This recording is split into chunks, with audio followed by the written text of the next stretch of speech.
Musical time in brand new 90210. Ricky, you want to take the next one?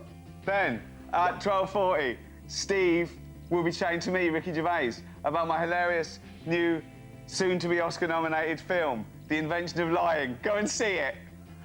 You just said hilarious new film. You can have added the Oscar bit. No.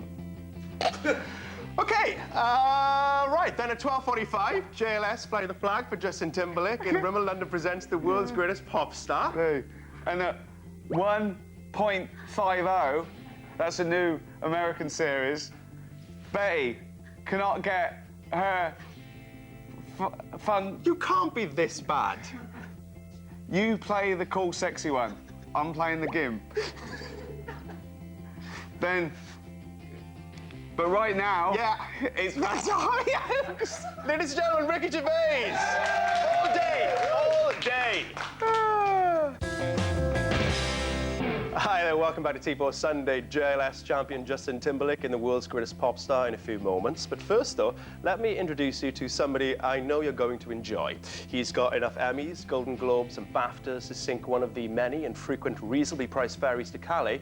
He's a huge star on both sides of the Atlantic, and I don't know this for certain yet, but I reckon he makes a spaghetti bolognese to die for. It's Mr. Ricky Gervais. Wonderful to see you. Thank you. Lovely to be here. Let's talk about your brand spanking new film in which you star and co-direct. It's called The Invention of Lying. It's in movie theatres now. As truthfully as possible, please, what's it about? It's set in an alternative universe where the human race hasn't evolved the ability to tell a lie, so everyone's very harsh and they say things like, "Oh, isn't your baby ugly?" and I play a guy called Mark Bellison who's a chubby little loser. But I discover I can lie. So now the shoe's on the other foot, and it's like a superpower because everyone believes everything I say. They take it as gospel because they can't imagine a lie. So I can sort of do anything, really. We have a clip of Rob Lowe, I believe, saying anything he likes to you in the film. My nemesis. Your nemesis. Ooh. Take a look. Mark, do you mind if I talk to you for a second? No? I heard the news. They're firing you, huh? Yep. That must be hard. Yeah. Well, I just wanted to say goodbye, and I've always hated you. You've always... Hated you. I didn't know that. Yeah, a lot of people know it. What, you told other people you hated me? Yeah. I even turned some people against you.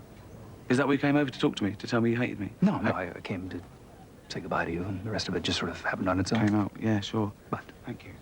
I've always been threatened by you, because there's something about you that I don't understand, and I hate things that I don't understand. But you'll always be a loser.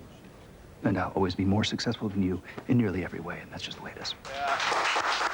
The impossibly handsome Rob Lowe there. Because you're a right pig, aren't you? He's kind of next level, though, isn't he? I mean, as Really? he said, his jaw goes to a point. He makes you look bad, does he? He does. Where does that put me, baby? Let's move on. Not the only big name in the film. I mean, there's loads of them. Tina Fey, Jonah Hill, Edward Norton, Jason Bateman. That says to me, Ricky Gervais can get whoever he likes. Yeah, I still pinch myself. These people want to work with me, like the people who did extras and now this. I mean, it's quite incredible, really. Yeah. But you know, with people like Philip Seymour Hoffman and Edward Norton, it's just, you know, and Jennifer Garner and Rob Lowe are just great comedic actors. They play it really straight. But it's a really fun film. You mentioned Philip Seymour Hoffman. Yeah. You wanted him in the film. You got him. I actually have an email here, which apparently you wrote to Philip Seymour Hoffman. Well, I didn't know him, and the agent said, well, you know, it's Philip Seymour Hoffman. Oscar winner. Yeah, can you send him an email about the film? I have the email here. Yeah, go on, Would it then. be okay if Yes. you read it out? Oh, okay. I just want to know how it sounds coming out of your mouth. Yeah. Dear Philip, will you please appear in my new film?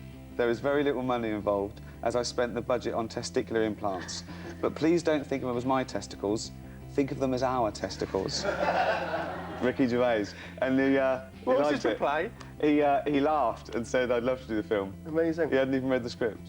Apart from starring in the film, you know, you direct the film, you wrote it. I mean, directing the Office and extras, did that put you in good stead for a feature-length film? When you're a director, it's a matter of taste, really.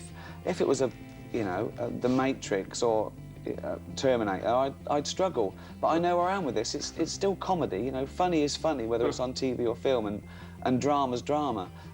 So it didn't seem too nerve-wracking for me, no. Was there, because it's primarily a Ricky Gervais film, you're pretty much in every scene. Was there any point in the film you're like, oh, am I in this a bit much? Do you have to put that aside and go, well, that's what the people want to see? So. Well, no, the story drives it. When the main character is a chubby little loser, there's only one person for the job. You couldn't do it, you see. If they want a, you know, a handsome Welshman, I go, I can't do that, but I know a man who can. Oh, keep me in mind, thank you. Fat bloke from Reading, I go, ham. Ham. Let's talk America. It's a big place, and you're big over there. You're a geography teacher. I know what's going on. It's a big place somewhere on the globe.